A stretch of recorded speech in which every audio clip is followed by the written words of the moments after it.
விஜயதசமி அன்னைக்கு எடுத்த காரியமெல்லாம் சக்ஸஸ் ஆகும். விஜயம்னா வெற்றி, வெற்றியை தரக்கூடிய ஒரு நாளாக அமைஞ்சிருக்குது. அதனால் விஜயதசமின்றது.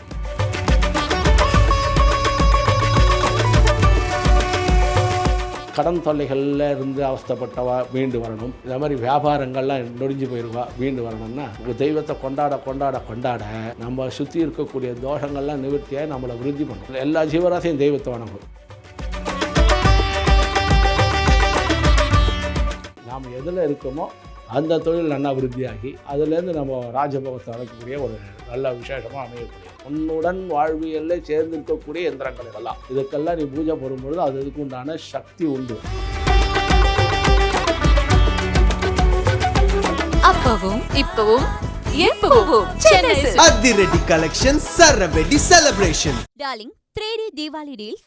நீங்கள் வாங்கும் ஒவ்வொரு பொருளுக்கும் 3 அற்புதமான தீபாவளி டீல்ஸ். இந்த நவதின மகோத்சவம், நவராத்திரி மகோத்சவத்தில் நவமி அன்னைக்கு ரொம்ப உத்திராட நட்சத்திரம், பூராட உத்திராடத்தில் வரும் நவமி ரொம்ப விசேஷமாக சரஸ்வதி பூஜை கொண்டாடுவார். சரஸ்வதி பூஜை, வைஷ்ணவத்தில் ஐகிரீவ பூஜை, ஸோ ரெண்டும் எல்லா இதுவும் கொண்டாடுவார். அந்த காலத்துலேருந்தே எல்லாமே மந்திரம் மூலமாக தான் கற்றுண்டா, ஒருத்தர் சொல்லி அது மூலமாக தான் வந்தது. அதுக்கப்புறமா தான் ஒவ்வொரு இதுவாக எழுத்து வைக்கிறது, எழுத்தெல்லாம் இது பண்ணுறேன். அதனால் நம்ம எழுதி வச்ச பொருளை பத்திரமாக பாதுகாக்க பெருமாள்கிட்ட நான் இதை கற்றுன்ருக்கேன், இதை நான் அடுத்தது இன்னும் மேற்கொண்டு விருத்தி ஆகணும் அப்படின்னு சொல்லிட்டு அயகிரீவனையும் சரஸ்வதியும் வித்யாலட்சுமியும் பிரார்த்தனை பண்ணிட்டு அங்கே பெருமாள் முன்னாடி வச்சு ஆராதனங்கள் பண்ணி எனக்கு இந்த வருஷத்தில் இந்த ஞானம் அபிவிருத்தி ஆச்சு, எனக்கு இன்னும் அடுத்த வருஷத்தில் இன்னும் விருத்தி ஆகணும், நான் இன்னும் என்னென்ன விருத்தி ஆகிறதுக்கு எனக்கு உண்டான சக்தியை கொடு அப்படின்னு சொல்லிட்டு இதை அந்த நாம் தெரிஞ்சின்ற கல்வியினுடைய புஸ்தகமும் கல்வியினுடைய ஏடுகளும் வச்சு பெருமாளில் வச்சு பூஜை பண்ணுறதுன்றது சரஸ்வதி பூஜை. அப்படி விருத்தி ஆகி போச்சு. இன்றைக்கி எல்லாம் அந்த மாதிரி பண்ணிக்கணும். அது மறுபடியும் அடுத்து நம்ம அதுக்கு மேற்கொண்டு விருத்தி ஆகணும். நம்ம எப்படி ஞானம்ன்றது விருத்தியானால் தான் ஞானம். ஒரு இடத்துல தேங்கியிருந்தால் அது ஞானம் இல்லை. அதனால் அந்த விருத்தி ஆகிறதுக்கு உண்டான பெருமாள்கிட்ட வச்சு பண்ணுறது அயக்ரீவ ஆராதனம், சரஸ்வதி பூஜை, வித்யாலட்சுமி ஆராதனம்னு சொல்லிட்டு இது பண்ணலாம். இந்த கோவில்லையே எப்படி அயக்ரீவனுக்கு உண்டானதோ அதே மாதிரி இங்கே வித்யாலட்சுமி அயக்ரீவ படம் தான், குதிரை தான் வாகனமாக இருக்கும். அது மாதிரி வித்யாலட்சுமி இங்கே 7 ரூபாய்.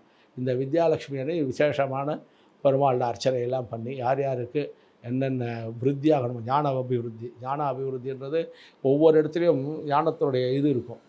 அங்கே போய் நீ பேசக்கூடிய அந்த இடத்துல உனக்கு உண்டான பணிவு, அதுக்குண்டான விருத்தி, அதுக்குண்டான பதில் சொல்லக்கூடிய ஞானங்கள் இதெல்லாம் ஒவ்வொரு இடத்துல இருக்கும். அதனால் அதை விருத்தி பண்ணிக்கிறதுக்கு ஒவ்வொன்றுத்துக்கும் அதனால் வித்யாலட்சுமியை சரஸ்வதி பூஜை அன்றைக்கி அர்ச்சனையெல்லாம் பண்ணிட்டு விருத்தி பண்ணிக்கணும். எல்லாமும் நல்லவங்க செய்கிறத நாள் செய்கிறது நேரம் செய்யும்னு சொல்லி ஒரு வார்த்தைகள் உண்டு.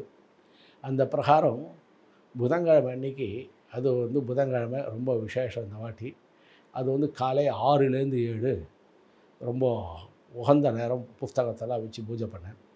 அதை விட்டால் 9லேருந்து 10 குருஹோரையில் அது பண்ணலாம், ரொம்ப விசேஷம்.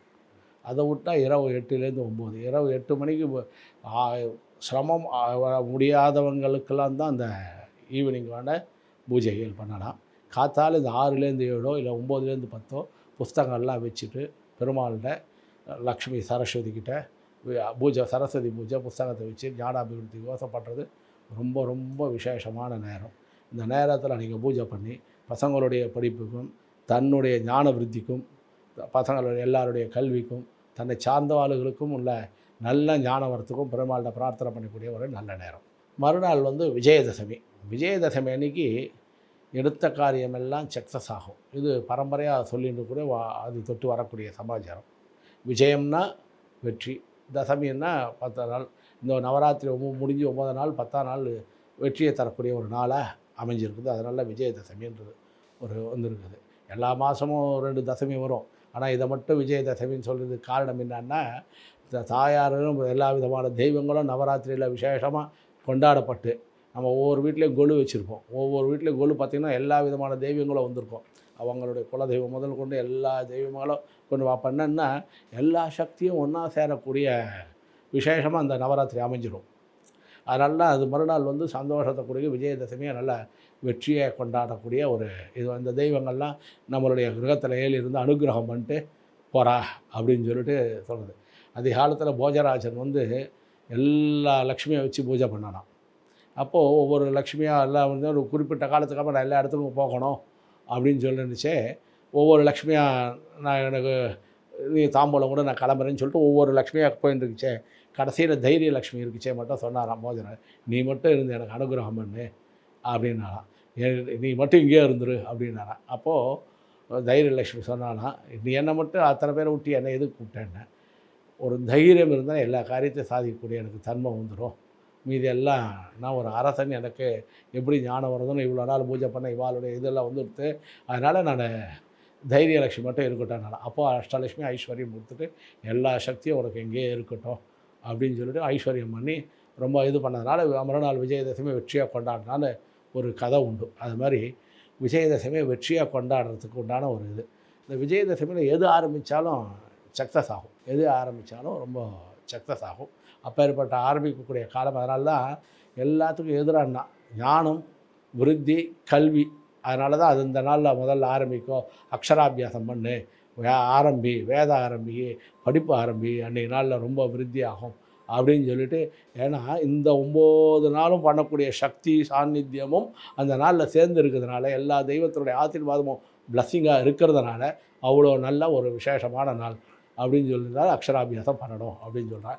இந்த அக்ஷராபியாசம் பண்ணுறது, அம்மா ஸ்கூலில் கொண்டு போய் சேர்க்கறது, இதெல்லாம் ரொம்ப விசேஷமான நேரமாக இருக்கக்கூடிய காத்தால் 9லேருந்து 10 சுக்கிரஹோரையில் பிஸ்னஸ் தொடங்கிட்டுருக்கா இல்லையா, பிஸ்னஸ் தொடங்குறவா, பிஸ்னஸில் கொஞ்சம் லாஸாக இருக்கிறவா, கொஞ்சம் இவெல்லாம் வந்து லக்ஷ்மி கிட்ட பைசா வச்சு பூஜை பண்ணி எடுத்து ஓரமாக வச்சுவிட்டு அந்த பைசாவை தனியாக சேவிங், அது லக்ஷ்மியினுடைய ஆசீர்வாதமாக அந்த தனத்தை சேவிச்சுட்டே இருக்கும்பொழுது அங்கே சாநித்திய விருத்தியாகும். எதுவுமே கொண்டாடுற இடத்துல விருத்தியாகும்வா. அதனால் நம்ம அந்த அது வந்து நல்லத்துக்கு தான் அப்படின்னு சொல்லிட்டு அந்த தனத்தை வந்து சேமித்து ஒரு ஓரமாக வச்சுட்டு அந்த காலத்தில் ஊண்டியல் வச்சுப்பான். அதனால் அந்த இருக்கிற கஷ்டப்பட்ட காலத்துக்குள்ள விருத்தியாகிட்டு இருக்குது. இன்றைக்கி நல்ல திரவியங்கள் கொடுத்துருக்கா சாநித்தியம். அதனால் ஒரு திரவியத்தை எடுத்து வச்சு அது பெருமாளுடைய திருவடியிலையோ லக்ஷ்மியுடைய கிரகத்தில் லக்ஷ்மி படம் இருந்தால் படம் இல்லைன்னா கூட பண்ண சுவாமிக்கிட்ட மகாலட்சுமி இதுதான் அப்படின்னு நினச்சி அந்த பைசா வச்சுட்டு அதை டெய்லி நீங்கள் அந்த பைசாவை அந்த 11 ரூபாவோ 20 ரூபா உங்கள் சக்திக்கு 1 ரூபா காயின் கூட போகும். அதை வந்து லக்ஷ்மி அங்கே உங்கள் வீட்டில் வாசம் பண்ணுறான் அப்படின்னு நினச்சி பிரார்த்தனை பண்ணிவிட்டு நீங்கள் பண்ண எல்லா விதமான சிரமங்களும் தனத்தினால் ஏற்படுகிற சிரமங்கள்லாம் நிவர்த்தி ஆகும். கொஞ்சம் கொஞ்சமாக விருத்தியாகி நாம் எதில் இருக்கோமோ அந்த தொழில் நல்லா விருத்தியாகி அதுலேருந்து நம்ம ராஜபோகத்தை அடைக்கக்கூடிய ஒரு நல்ல விசேஷமாக அமையக்கூடியது.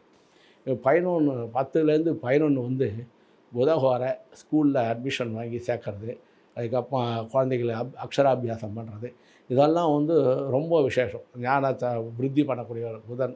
அதனால் அதுவும் இந்த வியாழக்கிழமையில் வர்றதுனால இந்த வாட்டி குரு பகவானுடைய ஆசீர்வாதம், குருனுடைய நாள் அது. அதுமாரி சாயங்காலம் 8லேருந்து 9 அவ்வளோ நல்ல ஒரு டைம். நம்ம சாயங்காலத்தில் ஆயுத பூஜைகள், ஆயுதங்கள்லாம் நம்மளுடைய உணர்வு, நம்மளுடைய செயல்பாட்டுக்கு எத்தனை விதமான பொருள்கள்லாம் அதெல்லாம் ஆயுத சமம். தானியம் எப்படி இருக்கோ அது மாதிரி எந்திரங்கள்லாம் நமக்கு நம்மளுடைய வாழ்வியலை விருத்தி பண்ணுறது. அதெல்லாம் நம்மளுடைய வாழ்வியல், நம்மளுடைய வாழ்ந்துருக்கக்கூடிய அதை நம்பி நம்ம வாழ்ந்துருக்கோம், அதை நம்ம விருத்தி பண்ணுறோம். அதனால் அதுக்கு உண்டான பூஜைகள் கண்டிப்பாக அது பண்ண தான் அது விருத்தியாகும். அதனுடைய விருத்தியாகி அந்த இயந்திரங்கள்லாம் விருத்தியாகி நமக்கு நல்ல விதமான ஐஸ்வர்யத்தை கொடுக்கும். ஒவ்வொரு இயந்திரமும் நமக்கு தேவைன்னு தான் நாம் அதை பயன்படுத்திகிட்டு இருக்கோம். நம்ம அதனால் விருத்தியாகிட்டு இருக்கோம். ஒரு வண்டி வச்சுருந்தா கூட வண்டியிலேருந்து நீ அங்கே போயிட்டு ஒரு இடத்துல போய் நீ வியாபாரம் பண்ணுற, பிஸ்னஸ் பண்ணுற, அது பண்ணுற. ஸோ அதனால் அது விருத்தியாக இருக்குது. உன்னுடன் வாழ்வியலில் சேர்ந்து இருக்கக்கூடிய எந்திரங்கள் இதெல்லாம். இதுக்கெல்லாம் நீ பூஜை போடும்பொழுது அதுக்கு உண்டான சக்தி உண்டு. ஒவ்வொன்றுத்துக்கும் பிராண சக்தி உண்டு. ஒவ்வொன்றுத்துக்கும் நீ உன்னுடைய உணர்வுகளால் நீ அது பூஜிக்கப்படும்போது அது உன்னை சார்ந்ததாகவே இருக்கக்கூடிய ஒரு சூழ்நிலை உண்டு. அதனால் அதுக்கு அந்த ஆயுத பூஜைகள்லாம் இந்த விஜயதசமி அன்னைக்கு பண்ணால் அவ்வளோ ஒரு விசேஷமான ஒரு வெற்றியை தரக்கூடிய நாள். கடன் தொல்லைகளில் இருந்து அவஸ்தைப்பட்டவா மீண்டு வரணும், இந்த மாதிரி வியாபாரங்கள்லாம் நொடிஞ்சு போயிடுவா மீண்டு வரணும்னா இந்த விஜயதசமி அன்னையிலேருந்து சுவாமின்ற நான் சொன்ன மாதிரி தான் அவங்களுடைய கஷ்டத்துக்கு 11 ரூபா எடுத்துக்கோங்க. 11 ரூபாய் எடுத்து வச்சுட்டு மஞ்சள் துணியிலையோ இல்லை வெள்ளை துணியிலையோ நல்ல ரெண்டுத்துலேயும் ஏதோ ஒரு இடத்துல கட்டி நல்லா இது விருத்தி பண்ணிவிடு. உங்கள் வீட்டில் சுவாமி சன்னதியோ இல்லைன்னா சுவாமி சன்னதியில் படம் இருந்தால் படம், இல்லைன்னா இதுக்குன்னு ஒரு அறையை வச்சுட்டு அதுக்கு ஒரு சந்தன குங்குமத்தை வச்சுட்டு நீங்கள் பூஜை பண்ணிட்டு பிரார்த்தனை பண்ணிக்கோங்க. பிரார்த்தனை வந்து முக்கியம். இங்கே இந்த நீங்கள் அதாவது ஒரு கோவிலில் லக்ஷ்மி கிட்ட, எங்கே பெருமாள் கோயில் இருந்தாலும் சரி, லக்ஷ்மி கோயில் இருந்தாலும் அந்த 11 ரூபாய் எட்டுன்னு வந்து வச்சு, இங்கே லக்ஷ்மி வந்து நம்ம கையில் வந்திருக்கா, சாநித்தியம் இருக்குது, நான் இந்த குறைகள்லாம் எனக்கு நிவர்த்தி பண்ணுன்னு அந்த இடத்துல நீ பிரார்த்தனை பண்ணும் பொழுது உன்னுடைய இறங்கி போன பிஸ்னஸ்லாம் கொஞ்சம் கொஞ்சமாக விருத்தி ஆகிடும். உனக்கு கஷ்டங்கள் ஏற்பட்டதெல்லாம் நிவர்த்தி ஆகி சாநித்தியம் நல்லா வளரும். பெருமாள் அங்கே தெய்வத்தை கொண்டாட கொண்டாட கொண்டாட நம்ம சுற்றி இருக்கக்கூடிய தோஷங்கள்லாம் நிவர்த்தியாகி நம்மளை விருத்தி பண்ணும். எல்லா ஜீவராசியும் தெய்வத்தை வணங்கும். நமக்கு எது சுகமோ அதை கொடுத்துருப்பார் பகவான். மகாலட்சுமியில் நீங்கள் பிரார்த்தனை பண்ணும்போது உன்னை விருத்தி பண்ணும். நல்லா விருத்தியாகி அந்த கடன் தொல்லைகளும் சரி, பிஸ்னஸும் டெவலப் ஆகும். அது ஒரு நல்ல ஒரு நாள். இதுவும் காலையில் 9லேருந்து 10க்குள்ளே பண்ணால் அவ்வளோ நல்ல ஒரு இது. சுக்கிரம் வரையில் பண்ணால் அவ்வளோ நல்ல ஒரு இது. அப்பவும் இப்பவும் எப்பவும் சென்னை சில்க்ஸ். அதிரடி கலெக்ஷன் சரவெடி celebration. Darling 3D Deepavali deals. நீங்கள் வாங்கும் ஒவ்வொரு பொருளுக்கும் 3 அற்புதமான தீபாவளி டீல்ஸ்.